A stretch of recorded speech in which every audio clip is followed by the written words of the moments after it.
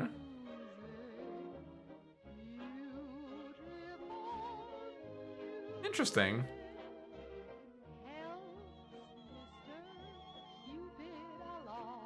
Has ideas. And this was like Bad Parenting 1, I guess, as a demo, so I guess the idea might be that it would then follow the other 3, or it would like follow similar situations in a way, but it's a fine game.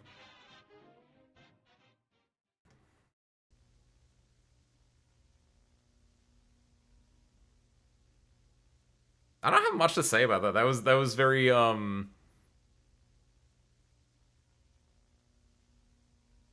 it's fine. It felt almost not to demean or not to like lessen the potential realities of it, but like it felt very almost like heavy-handed or almost like it felt very much like it was just stringing you along to watch the story, which is fine. I like a good walking sim, but like I don't know, it felt like it was just missing something to like make it a little bit more of a like either a surprise or a shock or to like draw me in a little bit more. I get the concept, I get the idea. I think it was overall done fine. Could be interesting with the idea of like having the other children as other stories, but solid? Cool. Man, I'm so upset still. A little lack of oomph. That's a decent way to put it too. Like I guess that's what I mean when I say like I got it, right? Like there wasn't like there wasn't like a surprise at any point. Like the fact that your character is dead, I guess that is a surprise in a way, but there wasn't anything like actually like that either gut punched me or like pulled the rug out from under me that actually like gave me that like that kind of an oomph, right? Maybe the context of the devs being bad might add, but I don't want to know the context of the devs being bad, honestly. Because I like if that's like the drama or whatever that happened, that's the drama that happened. We don't need to worry about that. That's gonna be the extent of me interacting with that game, and I'm okay with that. I don't need to know anything else to go with it, honestly. Man. Try running BLEXE again. Man. Broken Leash was gonna be the one. Yes! Like, man! We should have saved Death Trips for the end. That would have ended us with a bang if Death Trips was the end. Death Trips was nothing but oomph for reference. Like, oh my god. Death Trips might be the most impactful game today in both contexts, right? It's both the game that I will remember the most out of this, and it's also the one that literally had the most impact because that man impacted with the side of that table, and he done died. Oh my god.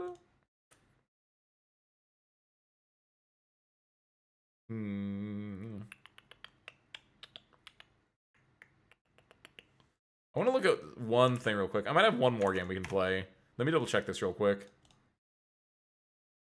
No, that's not it. That's another VN game. Okay, so no, we can't do that one. Hey, spoilers. Spoilers for what? What did I spoilers? Oh, the spoiling the Death Trips game. If that's what you were talking about, my bad. Everyone was here for it. I don't think you can call spoilers on a game that we played literally in the stream. Man.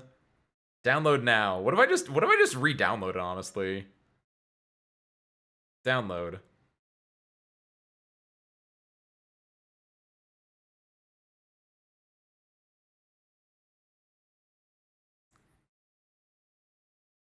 Click on this. Go to here. Go to downloads, games. Then here's this. Extract to. Because maybe it was just a bad maybe it's just a bad extraction originally. I've had that happen before, technically. Would you like to replace the file with this one? Yes. Yes to all. Replace all those files. Give me a better download. Because maybe it's just a bad download. Sometimes you just get a bad hand. No. DXDag would never lie to me, Dolly. DXDag said DX12 was installed, and I believe it. Can DXDiag lie to you about DX12 being installed? Reddit.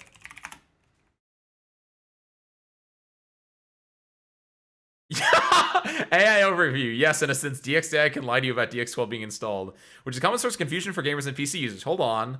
The tool reports the highest version DirectX their Windows operating system supports, but this does not guarantee that your specific graphics card supports the feature of that version. Wait! NVIDIA 3060 DX12 support?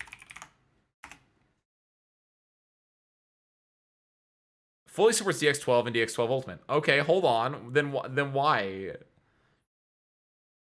What?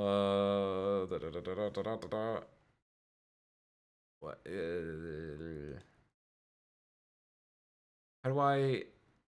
Hold on. Go to NVIDIA control panel. We'll get this to work. Dang it! Put on the music. Update. I already updated my drivers. That's the worst part. I updated my drivers last week. Smiley. Maybe I need to update them again. I didn't pick the most recent patch. I picked one from like a month or two ago. So like that is potentially it. That's like the only thing I can think about is that like maybe this game, since this game came out like a day or two ago, like maybe it's using a very, very recent version of it. And so like maybe I am just like I have to be a little bit more recent with my drivers. But I don't think can you just like, I know you can just download drivers. I know you go to the NVIDIA website and you just download drivers, but I don't think I can do that without like having to restart stream is my assumption. So at most this would be like next year we're gonna be playing nothing but BL next year. Like walking games a bit, I'm listening.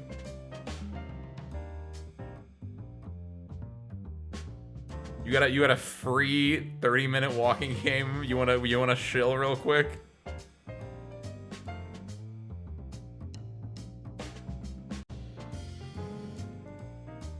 I think we've done everything else on here. We've either done everything else that I have downloaded, or they are like VNs that are like longer. They're like roughly 3 hours at least long.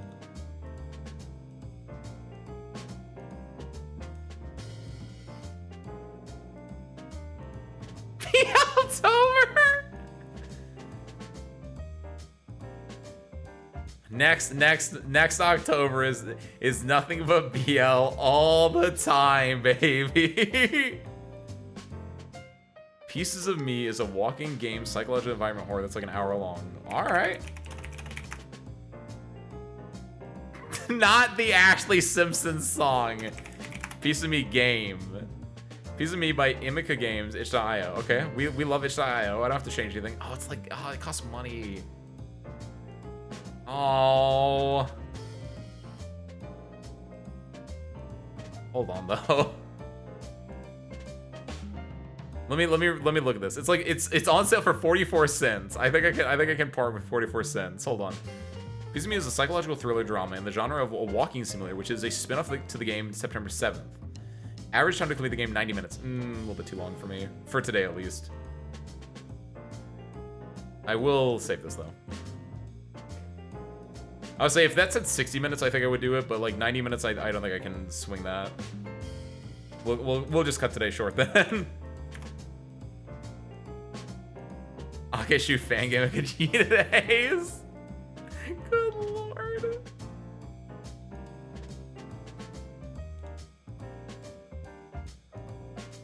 Well, shoot. Honestly, Service Crew, you know what our legitimate like lesson for today is? The true horror was inside your PC all along. Is there anything? Hold on. Is there anything on Steam I have that like that we could do?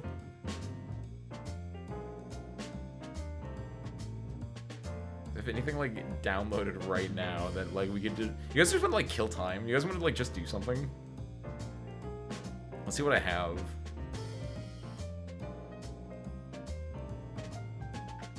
Hold on, I kind of want to do that actually.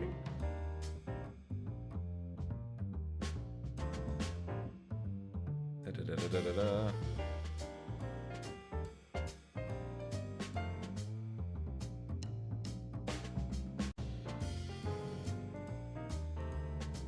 No.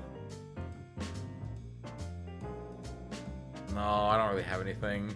The only thing is, like, unless you guys want to do like a round of Demon Bluff or something, that's not even a horror game. Man. Let me look at Helix though. This was the game that Q recommended. Oh, I've seen this before. I've seen bits of this before. Yeah, this looks cool. Honestly, Helix, instead of Helix, I mean, Helix also looks cool. You know what a game that, like, is also in, like, the RPG Maker kind of aesthetic?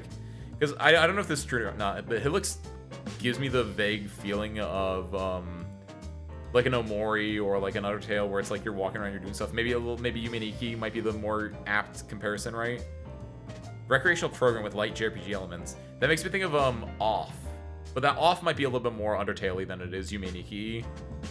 Like, on the sliding scale of Yume Nikki to Undertale, Helix is probably more on the Yume Nikki side, and Off is more on the Undertale side. But, like, Off, not a horror game, but also an interesting game that I've seen a lot of that I want to check out at some point.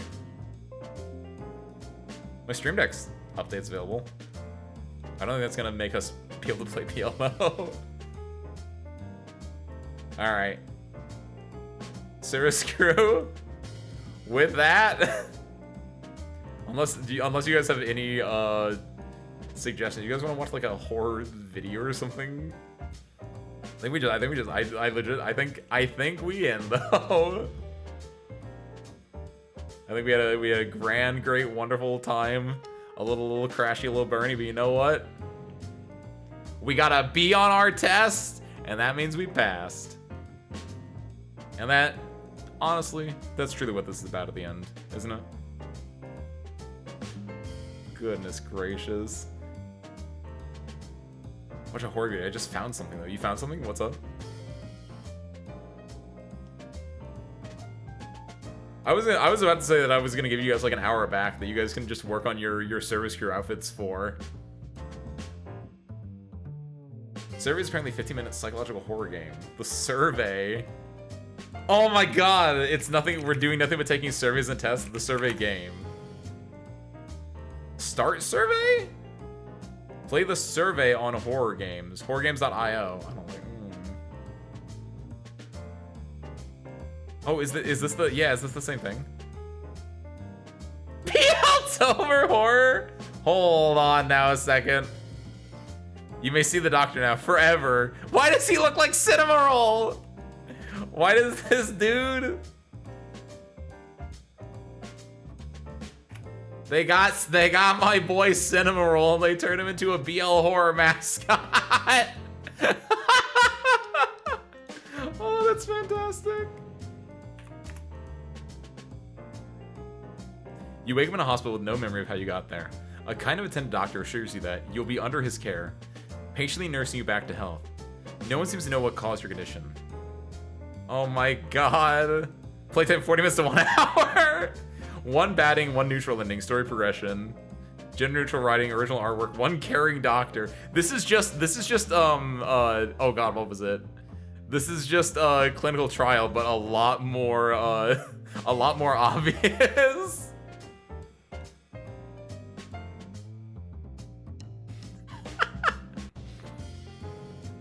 Hold on. I want to, you know what? Fuck it. Yo, what's up, Dracula? Happy Thursday. Welcome on in. Hi. Dracula, you are missing a grand crash and burn of a stream right now. This is insane. We're gonna let's you know what though? I'm feeling it. Let's do the survey and then low key let's do prescription love. It's 40 minutes. The survey is like 15 minutes. That's a total of like 1 hour perfectly. Peak Kino. Okay, hold on. The issue with the survey though is it looks like it plays it through your your browser. And so now we have to see if I can capture browser, because there was definitely issues with that the other day. I have source capture off. Good. Okay, then sources, we go over here. We do window capture. Not window capture. Do add source. Window capture. Okay. Select the source. Firefox. What is that? Multi-capture adaptability? What is that? What broke in this? I wonder if there's like a Firefox not being captured by OBS Reddit. Capturing video from Firefox no longer works from 1 year ago. It was a DRM thingy. It's low-key why I use Firefox. Yeah, I wonder if it's the yeah, I think Firefox updated at some point. I think I just have to redo the learn. Hold on. Unclick user recommended performance, then turn off. There it is. Do that, and then let's see if this worked. No, properties. Select that, and then I have to close this. Reopen this. Hold on. No. Because you know why, Ben? Because I fixed it, which is good, because I actually needed that for multiple reasons. Because like obviously if I can't like capture Firefox is bad. But no, that was enough. We fixed it. I fixed it. The survey horror game. This is like, hold on, by the way, the survey as a horror game, this just makes me think of the Priestess survey from Arknights. Hold on, I didn't remember how to, there we go. This is so stupid. So yeah, this is like the best stream we've had all year. Whenever you have a good stream where just nothing goes according to plan, that means you have a stream that you're not gonna forget. And then just do fit to screen. Hell yeah! let's see how much of a let's see how this works.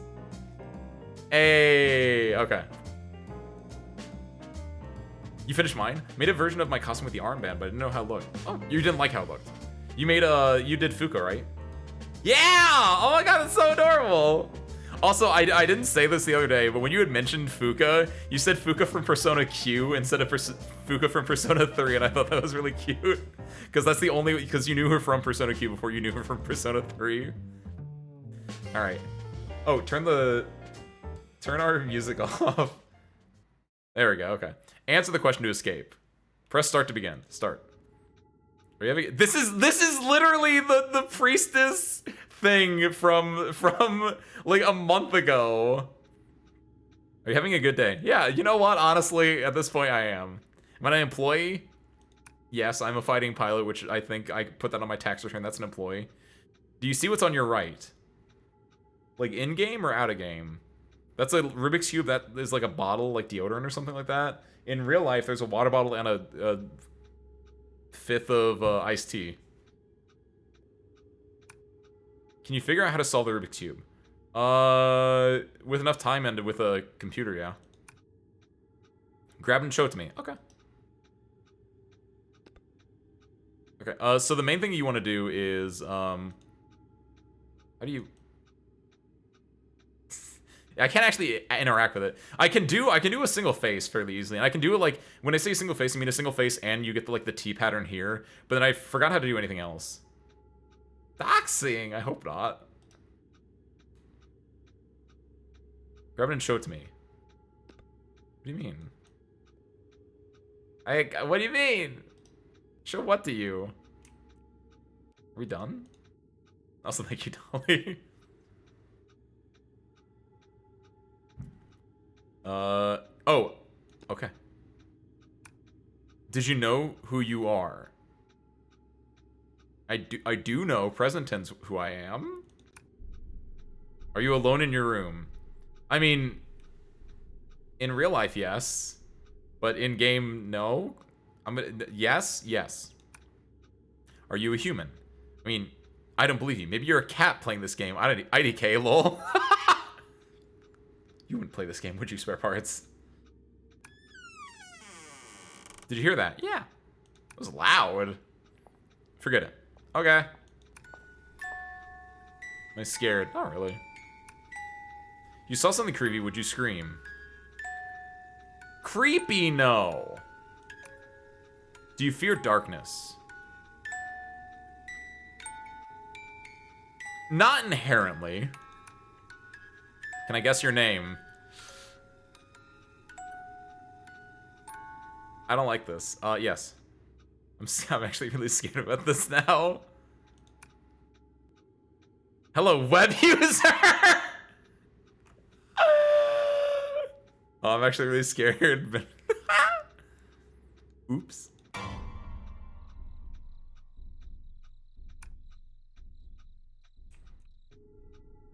Oh, it's back. Do you have a fear of death? Not really. Spare parts wasn't even here for most of the stream. Do you hold the belief that dinosaurs existed? Yeah. I've seen them skeletons. Do you believe the existence of aliens? It would be foolish not to. The idea is like what level of aliens, and obviously like will we ever get contact in our lifetime? There's a whole lot that goes into that. But in essence, yes. I like Star Trek. Are we the only ones in this universe or multiverse? Whatever. Probably not. Excuse me. Are you afraid of heights? Not necessarily, no. Web user channel. Dang it, I can't believe it got dogs. Do you believe in time travel? No. I think it'd be cool, but I don't actually believe in it. Did you hear that again? Yeah, I did. What do you mean again? This was the first time I heard anything, because I forgot the first one, if it did happen. I think there's something behind you. Oh. It's got all vampire fangs! Cute. Last night, uncovered. The door's open. Oh, uncovered. Coming soon on VK Play. Oh, yo, no. How come on. No, I see that. Add to your wish list or I'll hack your PC. Hold on. No shot does this actually. Come on, you should. No, come on. There. Come on. Work. Ah, you suck. Oh. Hey. Uncovered 1945 by Nissan Games. Immerse yourself in an exciting World War II story about Hitler's secret bunker and what does he leave behind. Get ready for a new journey without an O of exploration and uncover the secrets of the bunkers. Will you be able to succeed? I think there's something behind you. Okay. You should probably look around. I did. Oh, that went away. It would be scarier. That is true. Because then we're all alone in the great wide universe. Did you see anything? No. It's weird, but let's keep going. Okay. Have you ever traveled to outer space? Not yet. Have you ever considered that there might be aliens in space? I mean, I did say there's probably aliens. So they'd probably be in space. Wait. Are you Mark? Nope. Speed? Speed? Wait, what? Oh, did it say on your mark? Speed? No? Yes? I know it. Okay. Did you know how Dinosaur died? Oh no, the game's breaking. Yeah, with a meteor, technically. Technically the meteor, and then more accurately after that, it got a lot of like gas and like dust particles in the air, which then caused an ice age, and that would happen. Every 10,000 years, the moon comes really, really close to Earth. Continue. And that was the reason why dinosaurs didn't survive. I don't believe that. And now, no, it's our turn. Okay. Please look outside from the window. Okay. Show speed. Oh, hey!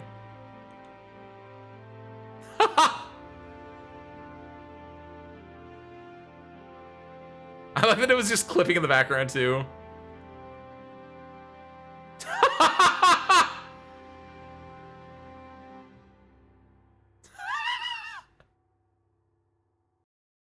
What? That was...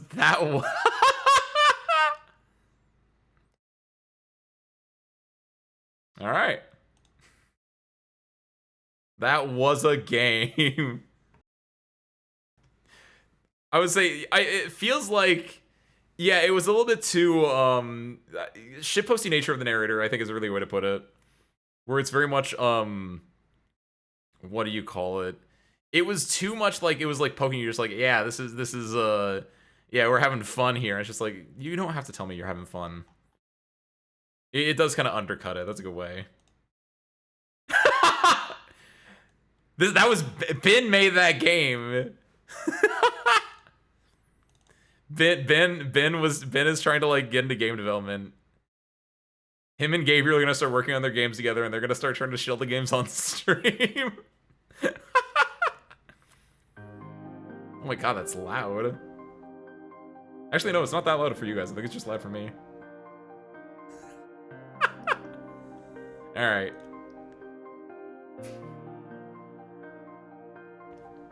So we're gonna get real close to each other real quick. Finish the rest of that. Alright. Now for the scariest game of the night.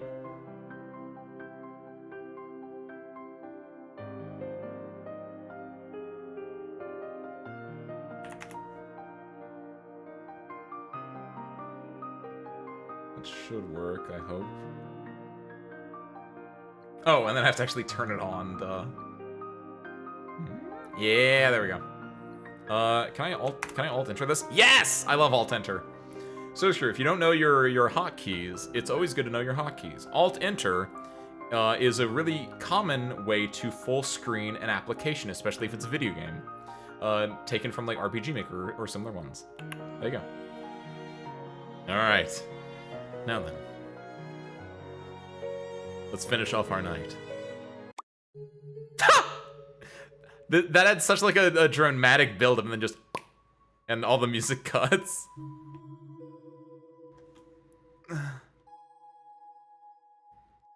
A sharp, blinding light pierces through my eyelids as I slowly open my eyes. My limbs feel heavy and unresponsive. As if the bed had become part of me. What? I squint, trying to make sense of my surroundings, but everything is a blur. The sterile smell of disinfectant biting at my nose. The rhythmic beeping of machines fills the room like a metronome. I look around, disoriented, my vision slowly coming into focus. I'm lying in a bed, covered in crisp white sheets. And there's something strapped to my arm. An IV? What's this doing in my arm? As I come to, there's a deep, throbbing ache in my head that feels like it's about to split my skull from the inside. Why am I... My thoughts are fragmented, disjointed like pieces of a puzzle scattered in every direction. My chest tightens as the realization hits me. I can't remember anything. What happened to me? Why can't I remember anything? I close my eyes, hoping for some fragment of memory to return. Think. Just think.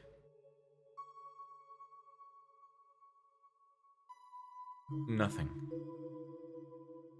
My breathing quickens, my hands clutching the sheets in fear. How can I not remember anything? Why is everything blank? Every effort to remember ends with nothing. Just a void where my memories should be. I try to sit up, but a sharp pain shoots through my head, and I collapse back onto the pillow. My heart pounded in my ears, drowning out the faint beeping of the machines. I feel my anxiety threatening to swallow me whole when suddenly, a calm, steady voice cuts through the chaos swirling in my head. Hey, it's okay. His voice is gentle, but there's a firmness to it, pulling me from the brink of panic. I slowly turn my head towards the source of the voice. A tall man stands beside my bed. He's tall, but there's nothing intimidating about him. His hair looks a little messy, like he's been here for a while. Take a deep breath. Has he been here the entire time? Do you know where you are? I shake my head slowly, feeling tears prick at the corners of my eyes. Everything felt unfamiliar, terrifying. The walls were too bright, too sterile. Hey, it's alright. You're in a hospital. Nothing bad is gonna happen to you here. Especially not with me around. The most important thing right now is that you're awake and talking. I take a deep breath, feeling the tightness in my chest start to loosen. His words were meant to comfort, and they did, in a way. But they also left me with questions. So many questions that my head felt even heavier than before. Do you remember your name? Oh right, my name. What was my name again? Ace. Ace. My name is Ace. Fantastic. That's a very good start. I should introduce myself. Dr. Anselm. I was in charge of your surgery and have been overseeing your care since you were brought in. Surgery? I had surgery? What the heck happened to me? Yes. You were brought in with a traumatic brain injury. You were admitted with a skull fracture leading to internal bleeding and swelling of the brain. Emergency surgery was crucial to relieve the pressure on your brain. I stared at him, unable to fully process the magnitude of what he was saying. Brain surgery. I had brain surgery? My stomach twists at the thought. It was a very delicate procedure, but you came through it well. Since then, I've been monitoring you closely, waiting for you to wake up. You've been unconscious for a little over 2 days. The idea that I've been under his care all this time, that he's been watching over me while I was unconscious, is both strange and oddly comforting. I know this is a lot to take in, but I promise you're in good hands. I could see it in the way he spoke. The careful way he monitored my reactions, as if he was measuring every word to avoid overwhelming me. With the initial shock of my situation beginning to settle, a pressing question rises to the forefront of my mind. Do you know what happened to me? Did someone do this to me? For the first time, I saw a flicker of uncertainty in his expression. I'm afraid I don't have the answers to that. You were found unconscious and brought in by paramedics. From what I can tell, the significant impact suggests a forceful blow. Or possibly a fall. Unfortunately, I don't have any more details beyond that. There were no witnesses. The people who found you didn't see what happened. They found you lying unconscious on the floor and called for help. A chill runs down my spine as his words sink in. No witnesses. The blank spaces in my memory suddenly feel much larger and darker. This must be a sick joke. So, no one knows how I ended up like this. I wish I had more information for you. Sometimes with injuries like this, the memory can be slow to return. Or it may never come back at all. But what's important is that we focus on your recovery. I swallow hard, the knot in my throat tightening. The idea that no one knows what happened. That even I don't know what happened. Will I ever get justice? Something deep inside of me boils. Frustration, anger, fear. But then I look at Dr. Anselm. The genuine concern and kindness in his eyes, and I simply feel safe. He's been here since the beginning, watching over me, guiding my care. Even though he doesn't have all the answers, he's still here, ready to help me. Thank you. For everything. I don't know how to even begin to thank you. A slight blush rises to his cheeks, catching me off guard. He waved a hand dismissively, clearly flustered. Oh, don't be silly. You don't owe me anything, Ace. I'm just glad I could help. Really, I don't know how to express how grateful I am. You're too kind. He glanced away for a moment, gathering himself before turning back to me. I'm just doing my job. Watching you recover, that's more than enough for me.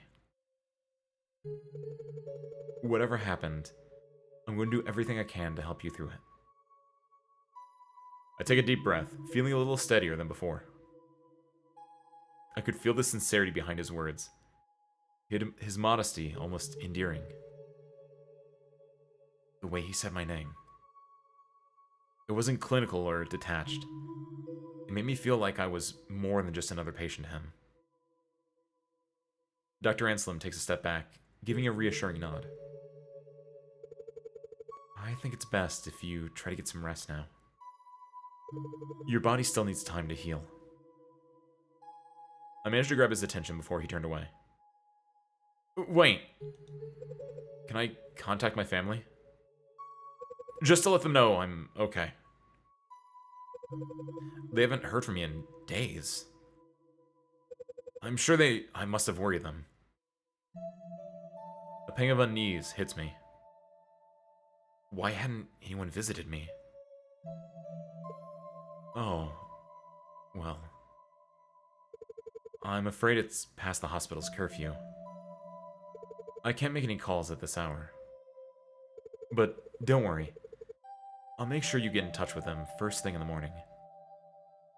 The thought of waiting until morning feels like an eternity. Are you sure? I know it's the hospital's rule, but... The disappointment was heavy in my voice. He sighed and gently placed a hand on my head. I know it's hard. But right now, the best thing you can do is focus on getting a good night's rest. His hand rested there a moment longer before he pulled away. Your body has been through a lot, and rest is crucial for your recovery. I promise. As soon as it's morning, we'll make those calls. Your family will be the first to know. Okay. I murmured, unsure but too tired to argue. Just try to relax now. The severity of my situation still lingers, but there's also a sense of exhaustion settling over me, pulling at my eyelids and making my body feel heavy. Maybe he's right. Maybe rest is exactly what I need right now. Alright. I'll go to bed now. Thank you, Dr. Anselm. His eyes twinkled softly. You're welcome. If you need anything, don't hesitate to press the call button. Rest well, and we'll talk more in the morning. With that, he turns and quietly leaves the room, closing the door softly behind him.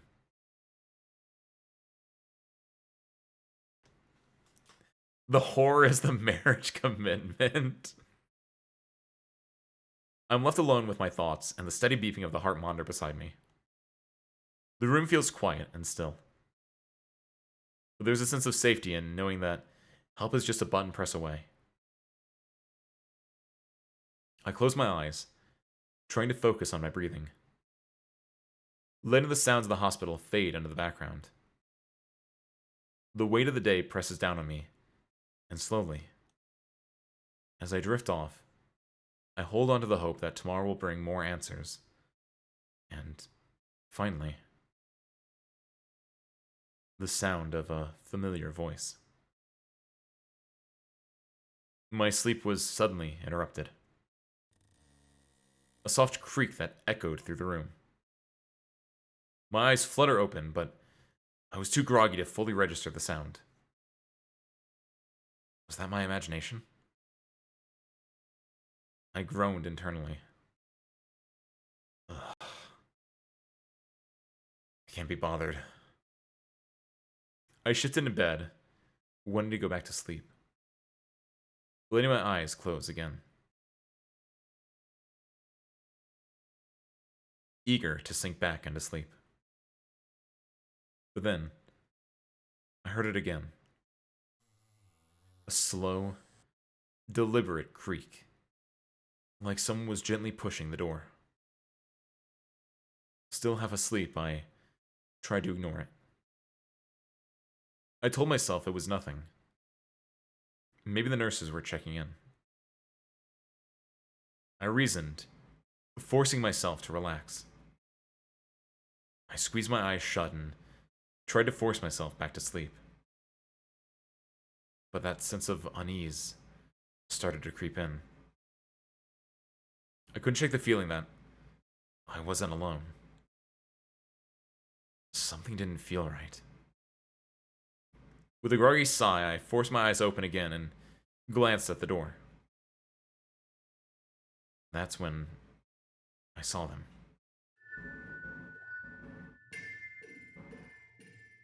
A pair of eyes. Oh, wow!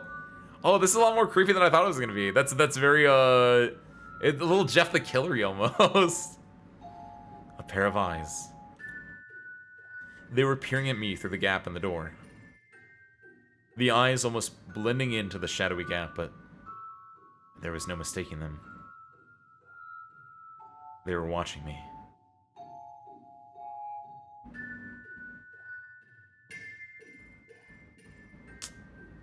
Just Just your standard issue sleep paralysis demon. I wanted to look away, to close my eyes and pretend I hadn't seen anything. But I couldn't. I was paralyzed. My gaze locked with the eyes on the door.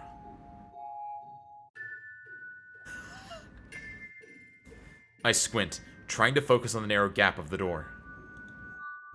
I can't make sense of what was happening. Was someone actually watching me? Am I imagining things?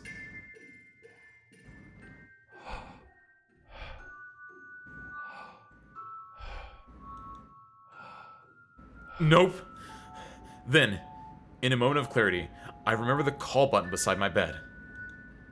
It was right there, within reach, my lifeline to help. I fumbled for it with trembling hands, my fingers finally finding the button. The instant I pressed it, the eyes vanished. One moment they were there, and the next, they were gone, as if they had never existed. I quickly sat up in bed, staring at the door. The gap was now empty. I listened carefully and then I heard it. The soft sound of footsteps, light and hurried, moving away down the hall. My pulse quickened, my mind reeling from what had just happened. Within seconds, Dr. Anselm enters the room. I came as fast as I could. His eyes immediately swept the room, searching for some unseen threat. I could see concern in his expression as he turned to me. Is everything alright? You pressed the call button. Did something happen? Someone was. I saw eyes staring at me. And they vanished the moment I pressed the button. I watched his eyes scan the room. He walked over to the door, glanced into the hallway before turning back to me. There doesn't seem to be anyone. You know, sometimes when we're exhausted, we see things that aren't really there. It's not unusual, especially when under a lot of stress. I shook my head. No, I'm sure of what I saw. They were right there. I even heard footsteps leaving after I pressed the button. Don't worry. I'll have someone check the security cameras to see if anyone was in the hall. For now, try to get some rest. I promise, nothing bad is going to happen to you. He gave me a reassuring smile before leaving, but I could see the uncertainty in his eyes. As the door closed, I lied back down. I glanced at the door, half expecting to see those eyes again.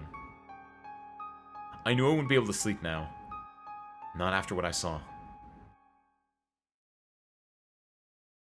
Before I knew it, morning had arrived. I must have fallen asleep somehow, despite the restless unease from the night before. I still feel exhausted. A soft glow of sunlight filtered into the room. As I blinked against the brightness, I realized that Dr. Anselm was sitting beside me. Good morning, Ace. How are you feeling? I'm okay. Even as I said it, a deep weariness tugged at me. But I didn't want to worry him. He always seemed so concerned, so invested in my recovery. The last thing I wanted was to add to his burden. About last night. Security couldn't find anything from last night's recording.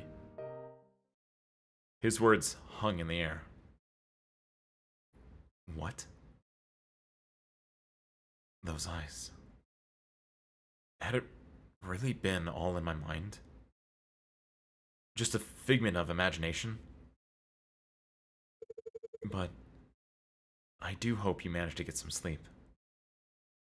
I hesitated, unsure of how to respond. Let go. He seems like a nice guy. Surely he's not the one behind the eyes. Let go. Yeah, I did. But the truth sat heavy in the back of my mind, a weight I couldn't quite shake. Even though the memory of last night still gnawed the edges of my mind. There was no use in overthinking it now. Trying to focus on something else, I reminded him. About the call you promised last night. To my family. Of course, I remembered. I promised, and I always keep my promises. He reached into his pocket and pulls out a hospital phone, handing it over to you. Here you go. Let's get that call made. I eagerly take the phone. I dial the familiar numbers and press the phone to my ear. The phone rings once. Then twice. And keeps ringing. I wait, holding my breath. But no one answers. Just the persistent sound of the ringtone. And then, finally, hello, no one is available to take your call. The voicemail. Please leave a message after the tone. Beep. Seriously? I feel a sinking feeling in my gut as the call goes to the answering machine. I lower the phone. I can't hide the disappointment on my face. I don't even try to mask it.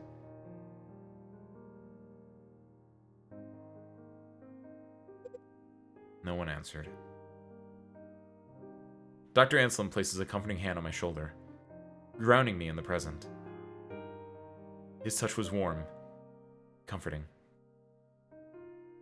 I looked up, and his expression mirrored the sadness I felt. I'm sorry. I know how much you wanted to speak with them. Maybe they're busy, is all. Don't worry. I sigh, trying to push down the disappointment. Yeah, you're right. I tried to sound convincing, but the emptiness lingered. Dr. Anselm gently took the phone from me, his fingers brushing against mine. I know it's not the news you were hoping for, but I have something that might cheer you up.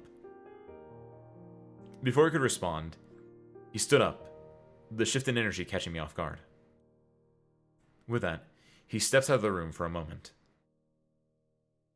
Something for me. Whatever he had planned, I hoped it would help take my mind off everything. Even if just for a little while.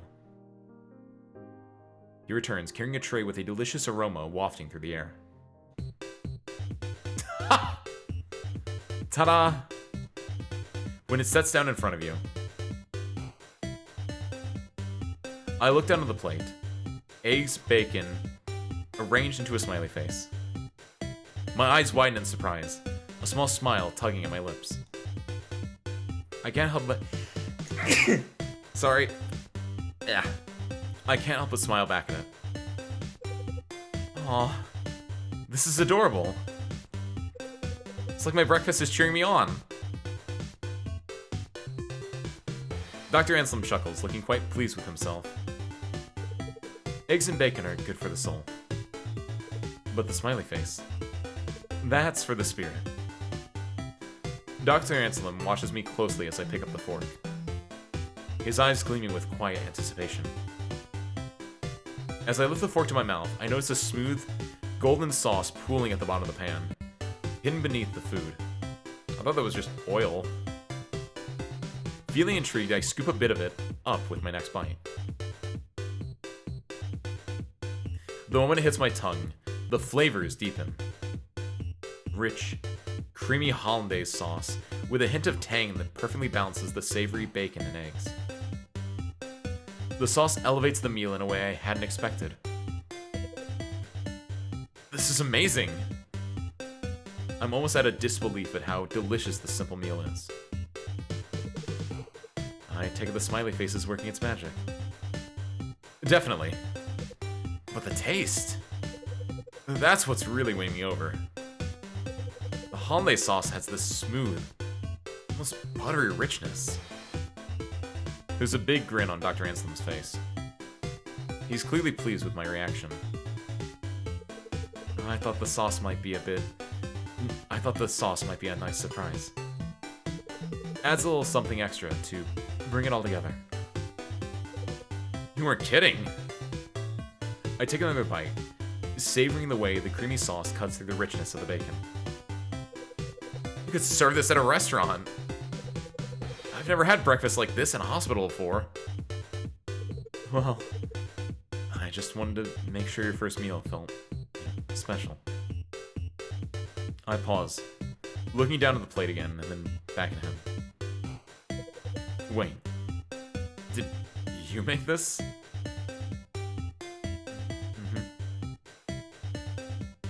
He nods, looking a little embarrassed. A soft blush creeps on to his cheeks as he looks down at the floor for a moment before meeting your eyes. Yes, I did. I know hospital food isn't exactly known for being, well, gourmet. I didn't want your first meal to just be survival food. I smiled at his clear embarrassment, noticing the way he fidgets slightly. Like he's not used to this kind of attention. Well, you really outdid yourself. Thank you, Dr. Anselm.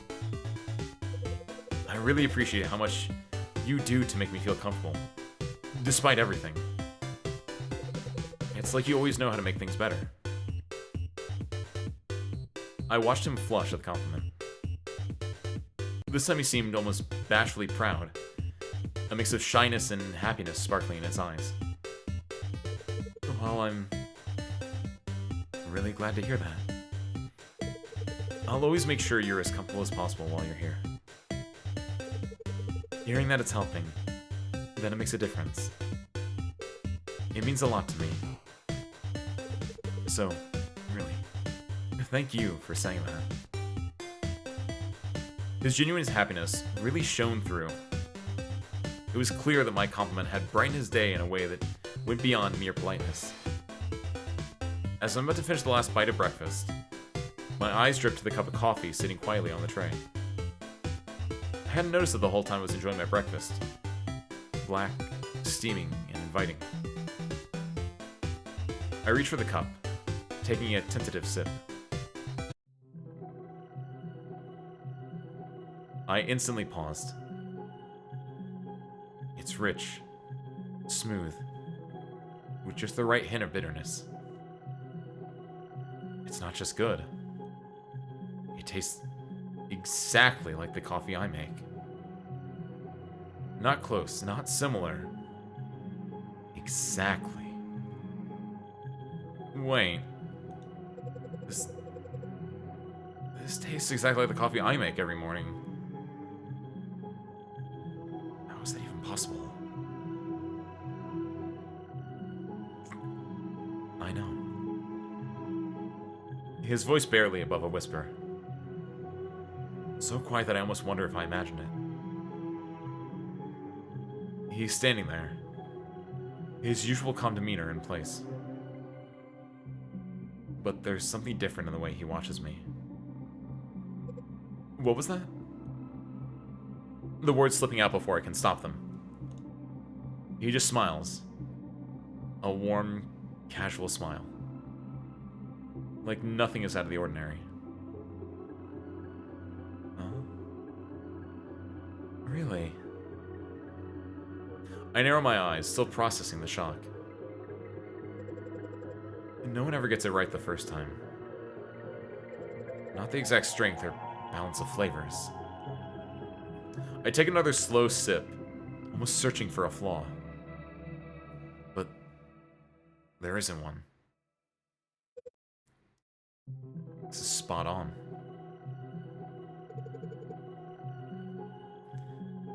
Maybe I'm just good at reading people.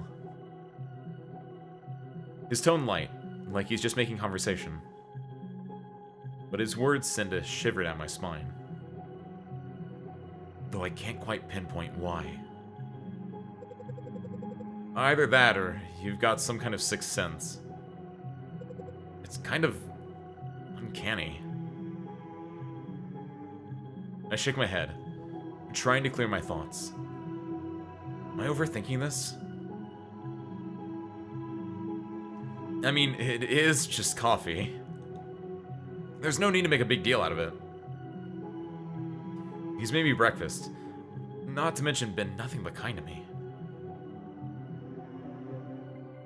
Why am I doubting him? It's just a harmless coincidence. It has to be. He chuckles. The sound light and breezy. Let's call it a lucky guess. You just strike me as someone who enjoys strong coffee. But I'm glad I could make something right for you. His words are genuine. I suddenly feel guilty for letting my mind wander like that. He's been so considerate. Maybe I'm reading too much into things. I take another sip of coffee, feeling the warmth spread through me. There's no way he meant anything strange by it, I think to myself, relaxing a bit. He's just trying to make me stay a little... He's just trying to make my stay a little more bearable. Going above and beyond because he cares. I shouldn't doubt him. He's done nothing but try to help. As I set the cup down, I glance back to Dr. Anselm, who's watching me with that same gentle smile. The warmth of coffee lingers on my tongue, and the unsettling thoughts fade into the background. Thanks, Dr. Anselm. It does make a difference. You're very welcome, Ace. As he glances at his watch, his expression shifts ever so slightly. You should probably get some rest now. He says as though he's reminding me of something important. You've had a long morning, and it's important you don't overexert yourself. I'm fine. Dr. Anselm smiles, but there's a firmness in his gaze that makes it clear he's not going to entertain my arguments. I know you're strong, but you still need time to heal. Pushing yourself won't help. He steps closer, his hand lightly brushing the edge of the blanket as he adjusts it over my legs. There's a tenderness in the gesture, something careful and deliberate. You need to take it easy. An unexpected wave of fatigue hits me, leaving me more tired than I anticipated. Whoa. Am I experiencing the effects of a food coma? I sigh, feeling the pull of drowsiness become harder to resist. As I sense my thoughts, he offers me a reassuring smile. I'll be back to check on you later.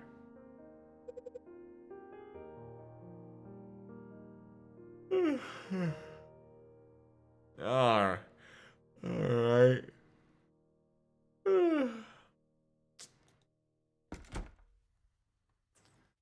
With that, he quietly leaves the room, closing the door gently behind him.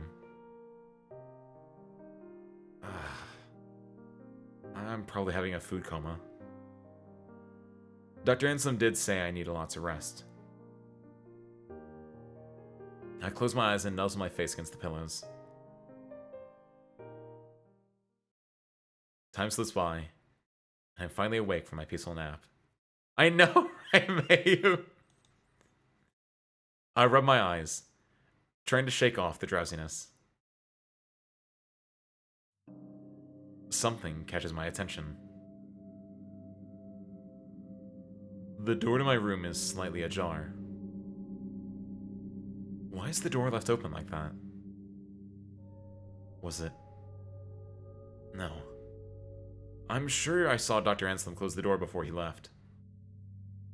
Was somebody watching me sleep?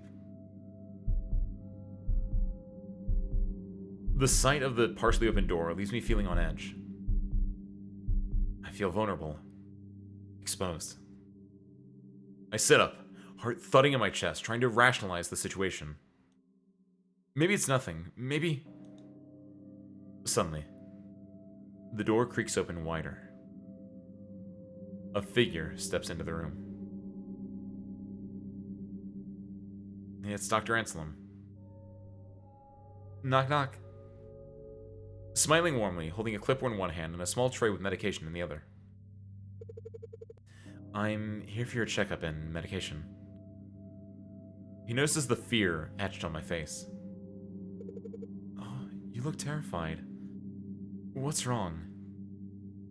With my heart still racing, I explained quickly. I was taking a nap, and when I woke up, the door to my room slightly open. It reminded me about what I saw last night. His face changes slightly to one of guilt. His gaze drops to the floor. Oh, I'm so sorry, Ace. I came in earlier to clear away the tray and utensils from your breakfast. I saw you were sleeping, so I tried to leave quietly to not disturb your sleep. I must have not shut the door tightly. I'm really sorry. That must have been so frightening for you. I glance over and realize he's right. The breakfast tray is gone. I haven't even noticed it in my initial panic. A sense of embarrassment creeps in as I realize that I may have overreacted. No, I'm sorry, Dr. Anselm. I think last night left me feeling a little paranoid is all. He shakes his head. No need to apologize. It's completely understandable to feel uneasy. I should have been more careful. Your comfort and peace of mind are very important. I'm sorry for disturbing that. Thank you, Dr. Anselm. I guess I just need some time to adjust. Of course. He moves in closer to check my vitals.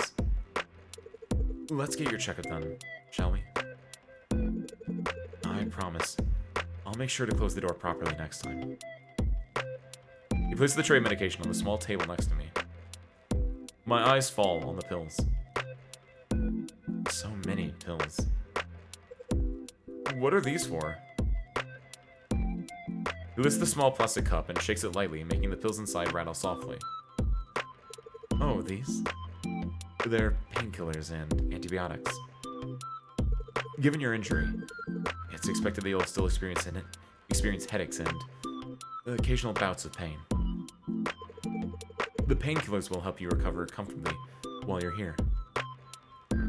He pauses for a moment before adding, leaning back slightly as if considering the best way to explain. Now, these... He holds up a larger white and red pill between his fingers. They're a bit stronger. A narcotic analgesic. It's a potent painkiller used for intense pain. So, don't be alarmed if you find yourself feeling more sleepy than usual. He points to the antibiotic, ensuring you're following along, then continues. Since I had to perform surgery on you, there was always risk of infection. And I wouldn't want that to happen to you. These will help minimize that risk, ensuring your recovery stays on track. I see. I feel more at ease with the explanation. Thank you for taking the time to explain it to me. Of course. It's important for you to understand your treatment. If you have any questions or concerns, please don't hesitate to ask. Your recovery is my top priority. Speaking of recovery, the question sits heavily on my chest. How long do you think it will take before I make a full recovery? He lets out a gentle sigh before responding. Well, honestly, it's hard for me to say for sure. We can't push it or predict exactly how long it'll take. Some people heal faster than others. But when it comes to the brain, patience is key. It could take weeks or even months. Seeing the concern on my face, he quickly adds with a soft smile, I know it's not easy to hear. With injuries, especially ones like yours, we have to be patient. I need to ensure you can get back to your daily life safely. When you're ready to leave. I notice a hint of sadness in his eyes when he mentions the possibility of me leaving. It's a fleeting expression, but I caught it. Then, just as quickly, he brushes it off, his professional demeanor returning. Offering the same reassuring smile, although it seems a bit forced this time. As always, your recovery is what's most important right now. No matter how long it takes. I can't shake the feeling that there's more behind his words. Still, I decide not to press further. Dr. Anselm quickly changes the subject. Let's get you settled in with some dinner, shall we? He steps over to a small cart, lifting a bowl with a lid. He sets it down in front of me and lifts the cover to reveal a bowl of plain porridge. Compared to the delicious breakfast he made earlier, the porridge looks a bit bland. I can't help but feel a twinge of disappointment. He chuckles at your reaction. I'm sorry. It's not quite the same as breakfast, is it? I can't always be spoiling you. But porridge is good for you. It's gentle on the stomach and easy to digest. I understand the need for a simple meal, even though it's not as appetizing. He gives me an encouraging smile as I pick up the spoon. Who knows? Maybe I'll surprise you with another special breakfast soon. I can't help but smile back. I'll hold you to that. The taste may be bland, but the warmth and care behind it make it a comforting meal. After finishing the porridge, I start to feel the heaviness of drowsiness creeping in. Must be the medications kicking in. I struggle to keep my eyelids open. Dr. Anselm, always observant, notices my struggle to stay awake. Let me take this away so you can get a good night's rest. He moves quickly, carefully, gathering up the dish and tray. Okay, but you'll be back in the morning, right?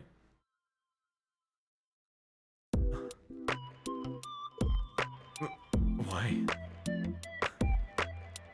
Of course.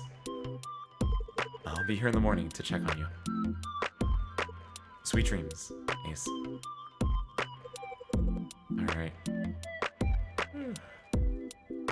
Good night.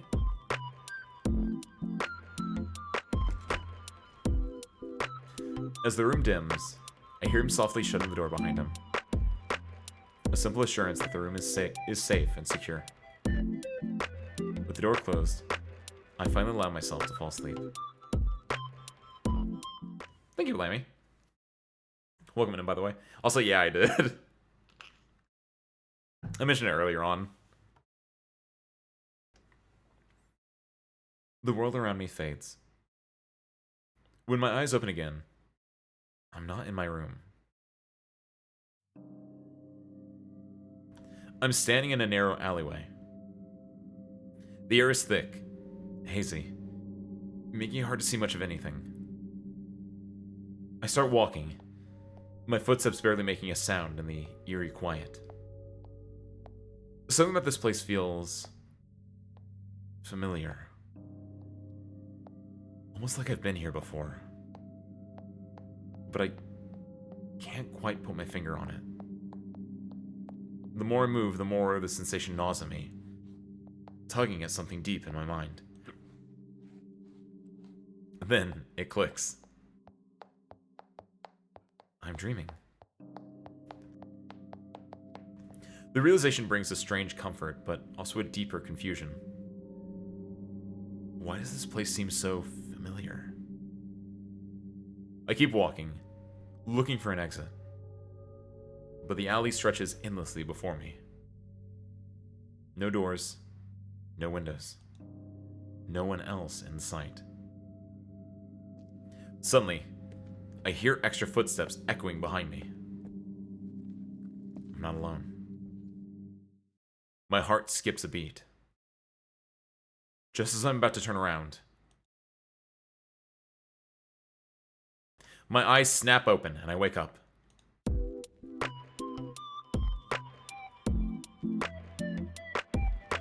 I'm immediately greeted by the sight of Dr. Anslim's face, inches away from mine. Ah! We both yell at the same time, startled. He jumps back so fast he nearly knocks over the tray beside my bed. His eyes are wide with shock. He looks as flustered as I feel. My heart's still pounding in my chest. Not just from the dream, but from having him this close to my face. I open my mouth, but no words come out, feeling shy under his gaze. My words feel heavy and misplaced, as if they'd only make this moment more awkward. Sorry. He stammers, quickly standing upright. I didn't mean to scare you. I watch his hands fidget nervously. I was just checking your vitals, and you look so peaceful and... It's okay. I mumble, cheeks warm. But suddenly, I'm unable to look directly at him. The room feels too small all of a sudden. There's a moment of silence before he quickly recovers. So, how was your sleep? It was weird, actually. I had this dream about an alleyway. Something flickers across his face. A slight shift in expression, like he's suddenly paying extra attention. An alleyway? What happened? I shrug, still feeling a bit off from the dream. I was just walking, and then I heard footsteps behind me. Like someone was following me. But I woke up before I could turn around. He listens carefully, eyes focused on me like he's considering something. There's a moment where I think he might ask more, but he doesn't. He gives a small chuckle. It does sound like a strange dream. But dreams are usually made up of random thoughts and feelings all mixed together. I wouldn't worry too much about it. Or at least a breath I didn't realize I was holding. Yeah, you're right. Thanks for that, Dr. Anslim. Of course. He gestures to a small tray on the bedside table. Anyway, I brought your breakfast. I hope you're hungry.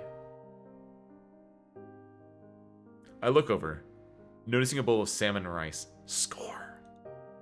Though some of it has spilled onto the tray. His eyes widen in horror as he notices the mess.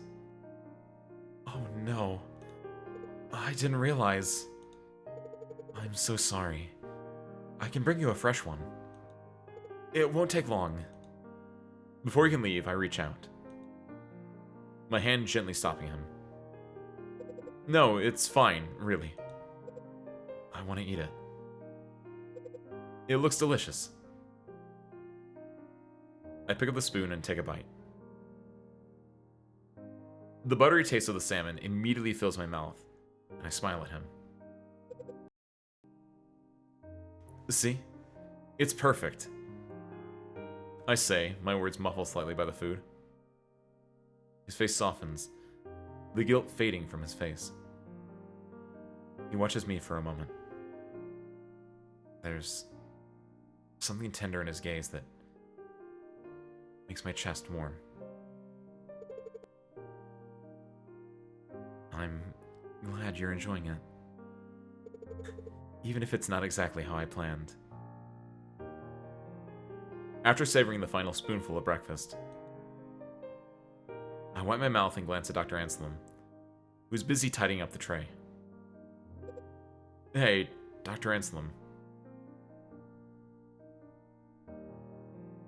Can I go on a short walk? I just need a change of scenery. You know, stretch my legs a bit. He immediately stops what he's doing and turns to me. Oh, I'm afraid you can't do that yet. You're still not fit enough to exert yourself. I furrow my brow slightly. Not even walking? I ask, trying to push a little, thinking it would be too much effort. His stance doesn't soften. If anything, he seems more resolute. Even walking. The finality in his tone makes it clear that he's not budging on this. Just outside my room? Absolutely not. There's a hardness in his expression that catches me off guard. For a brief moment, I felt a small flicker of fear. But just as quickly as it came, the intensity melts away, and his usual gentle demeanor returns. It's for your own good. Even a short walk could set you back. I need to make sure you're fully recovered before you go exerting yourself. His explanation is calm, but the memory of that sudden shift lingers. Still, I nod, reminding myself that the doctor knows best for me.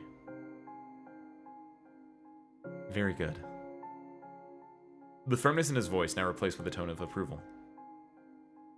I sink back into the bed, exhaling softly. But I'm suddenly overwhelmed by the sense of sleepiness. Wait. Did I take my medication? The thought floats lazily in my mind, feeling distant and hard to grasp. I try to focus on Dr. Anselm, but his figure starts to blur.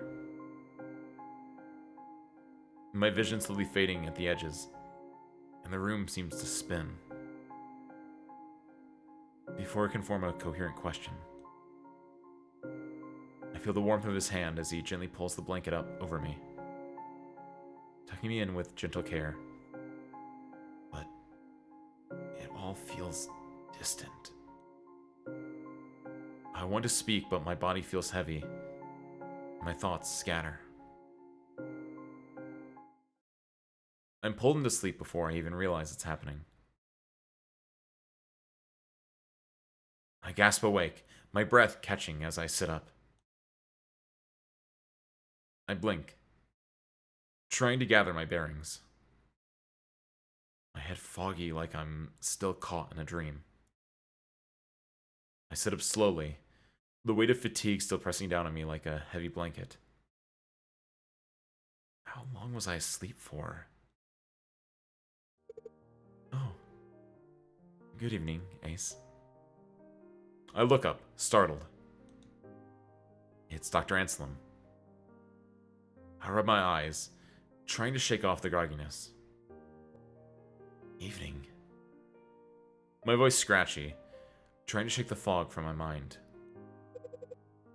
How long was I asleep for? Only a few hours.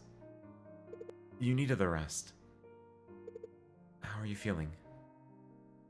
I paused, trying to assess myself. Groggy. Really groggy. I admit, the words slow to form. Why do I feel so tired? I ask, my voice a little sharper than I intended. I mean, after breakfast, I was exhausted. He doesn't flinch or seem surprised by my question. Instead, he pulls up a chair and sits beside me.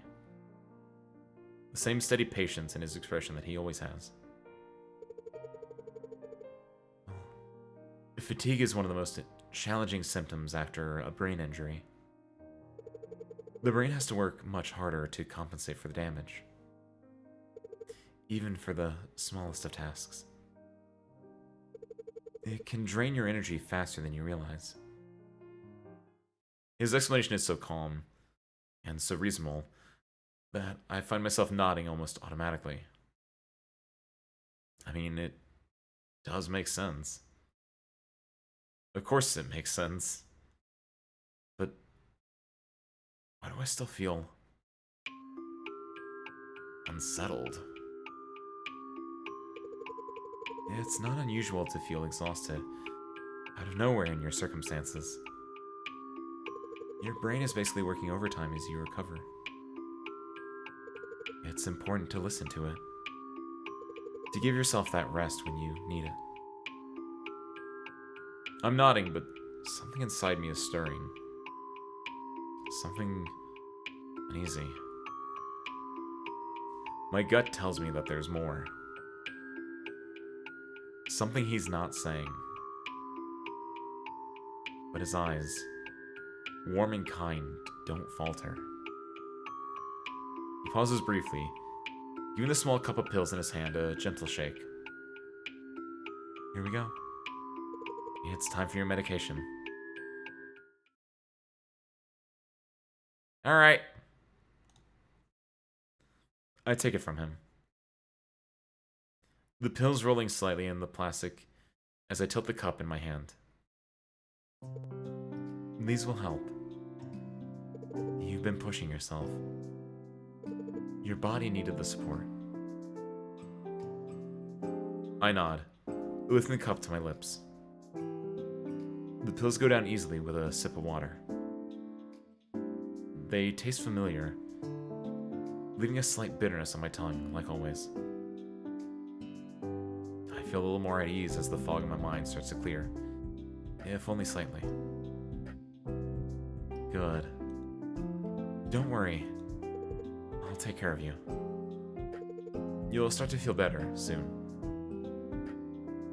There's something always so reassuring about him. His quiet patience.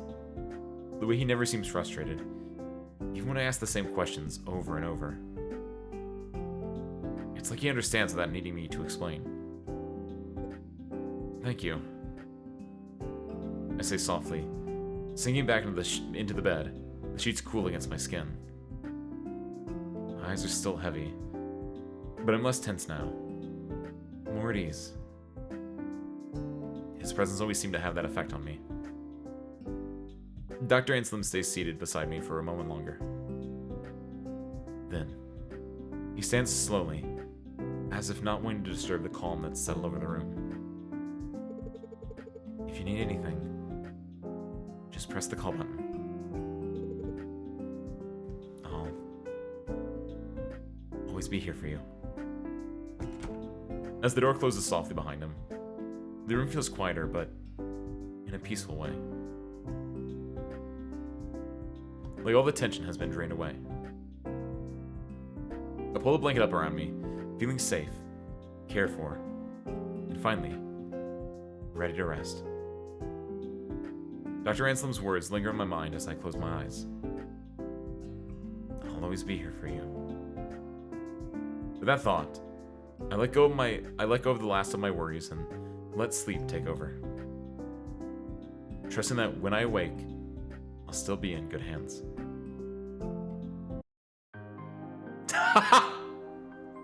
Hey! There was no horror whatsoever. We got the good ending. I don't know. That guy wasn't yonder. He was just a nice little doctor, and I was just doing everything he said.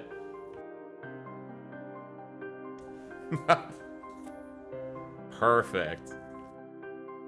What a collection of games we played tonight. All right. With that though, Service Crew, let's wrap. Man, we went from everywhere from BL all the way to Otome-esque game almost to Yandere dating sim. Yeah, I noticed that in the Steam page that there was a normal ending and a bad ending. I was kind of hoping that like the bad ending would be the one where you do everything he says, but I guess the bad ending is like when you don't do what he says and then he has to like be like, someone's not listening to me, are they? Like if he has to go like do something like that, right? Nice though. Man, I still can't believe that Broken Leash didn't work.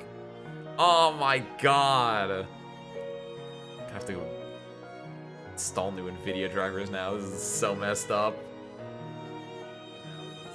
What games have I played recently? That like it I guess I don't play new games the more I think about it, do I? What's like the newest game I've played? I don't even know.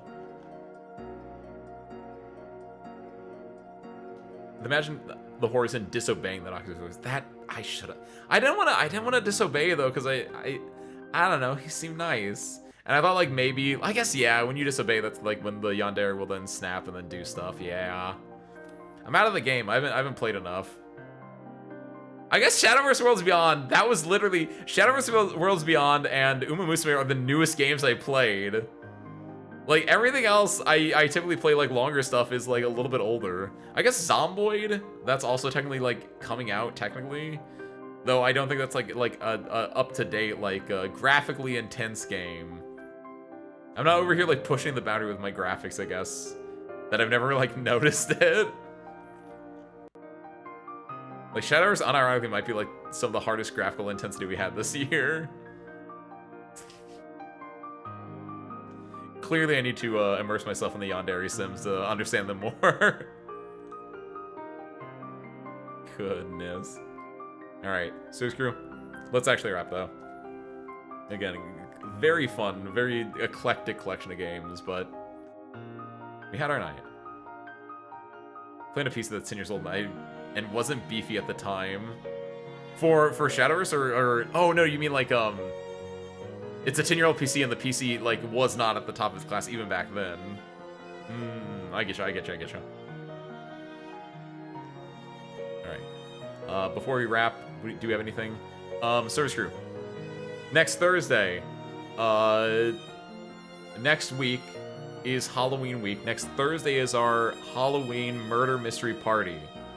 If you want to participate, remember to get your costume in the Discord. We currently have a beautiful priestess from Arknights, a Hinako from Silent Hill F, a puppet man. Love that one. That's such a great. That's such a unique idea. We got Corella Deville, and we now have Fuka from Persona 3/Persona Q. Feel like participating? Go get one of those. We're gonna do that next week. Other stuff next week. We're playing Easy Delivery Company on Sunday. Monday fighting games. I think probably. And Tuesday Arknights. Oh, I meant to bring this up on Arknights Tuesday. I'll probably bring it up on the next Arknights Tuesday. But I'm surprised there isn't a horror Arknights like event. Or like even like there is like at least one, if not two, Halloween events, I guess technically. But like I suppose there's no like overtly like horror event in Arknights, but gotta get on that, honestly. Being loved by another is terrifying genre. I don't know. The doctor loved me there and in this game, and I wasn't terrified. I was bad that one. I guess maybe when we get around to finally actually reading the Seaborn ones, it'll be a little bit more horror inspired. But like, yeah, I want something like overtly horror. I want like, you know, when I finally read the because Seaborn's gonna be like way further down the line as far as reading goes, but like we're gonna read the Guide Ahead soon. Guide Ahead has the potential to be horror, but I don't think it does that either. But I would love it if Guide Ahead was like more horror. Like the idea of like you have this creature in the basement of your church, and it's like I don't know, doing creature shit.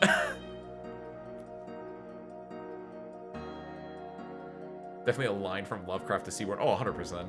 Because it's all just like freaky sea stuff. The best type of sea stuff, honestly. No, that's what we got. We got games next week. Come check them out. We got Halloween Party next Thursday. Come check that out. But with that, I don't have much else. Search Crew, we're going to wrap. I'm going to send you guys over to... Send you over to Kabu. Kabu's doing some dancing right now. Go check him out. He's got a new outfit as well, apparently. Go say hi. Go enjoy. But with that, I don't know nothing else. So, thank you guys for watching. I need to set it. Hold on. I need to set the raid first. Don't forget. Hit. Perfect. Alright.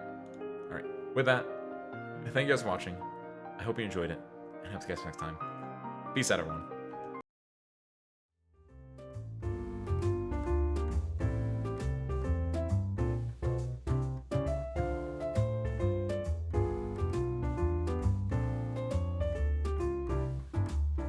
And see you there in 3, 2, 1. Go say hi.